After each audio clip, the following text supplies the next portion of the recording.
What's up gamers, DreamcastGuy here, and today I'm giving you my first impressions on Destiny Rise of Iron after playing it for 12 hours. It's now been 2 years since the rocky launch of the original game, and in that time, things have changed drastically. By listening to player feedback, issuing content patches, and some major DLC, Destiny has grown from a mediocre space shooter to one of the most impressive multiplayer console games this generation. It seems Bungie is finally ready to give us a real sequel, and currently they're hard at work making a Destiny 2, but to tide us over in the meantime, we're getting one last big chunk of world to explore. Rise of Iron focuses on the Plague Lands, a frozen part of Russia that's been sealed up for centuries. It turns out the reason it was blocked off is because it hides a dangerous, self-replicating nanomachine virus called SIVA. This stuff has the power to influence the minds of anyone it encounters, twisting them to be its puppets, but at the same time making them stronger in the process. When the Fallen start investigating the area searching for an ancient superweapon, they crack the seal and unleash it once again. The story for this DLC is honestly the best plot we've seen so far in Destiny. Something that's always been missing from this project is a real sense of struggle, a need to win. The fight between the Traveler and the Darkness was so vague that it was hard to feel connected to it, whereas with SIVA, we can see the horrible effects of the virus for ourselves. Enemies have been mutated heavily, and while they don't fight totally different, it serves as a reminder that if we fail, we all end up as toys of the plague. In this bonus content, we get 5 new main quests, followed by several side missions that let us explore the tundras of Earth in more detail and earn new loot. Speaking of gear, the light level cap has been raised to 385. If you haven't played before, basically this number is the average rating of all your equipped items. This ultra powerful new stuff starts dropping as soon as you begin your adventure, so even if you're decked out with the best guns of the Taken King, expect to be trading them in during your first few hours. You'll need to outfit yourself well to be able to survive the strikes that have been added this time around. In these, our heroes must form up and delve into the heart of where SIVA hit hardest, fighting tougher monsters for better loot.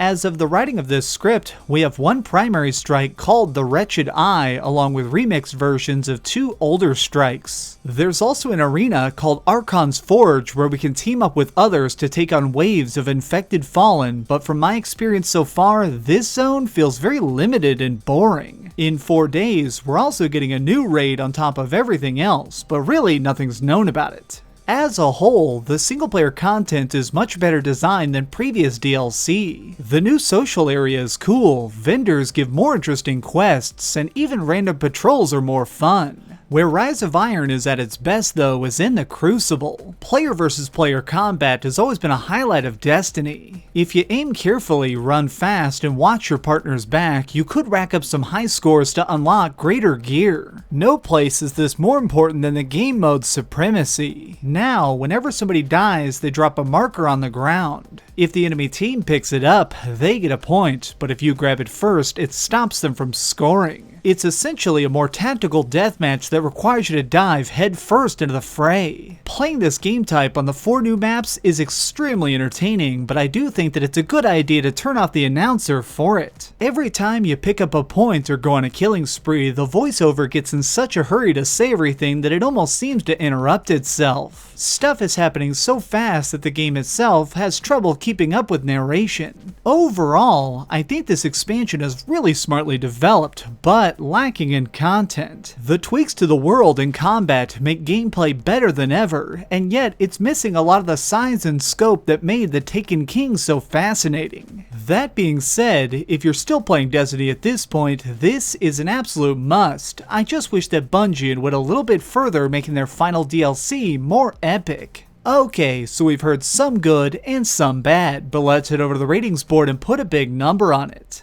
I am giving Destiny Rise of Iron an 8 out of 10. Playing this all night reminded me how much I love online shooters, and I'm actually pretty excited for the inevitable announcement of Destiny 2. Thanks so much for watching, gamers. This has been DreamcastGuy with another review. If you enjoyed this video, please give it a thumbs up, share with your friends, and subscribe if you haven't already. But do me the biggest favor of all and keep dreaming.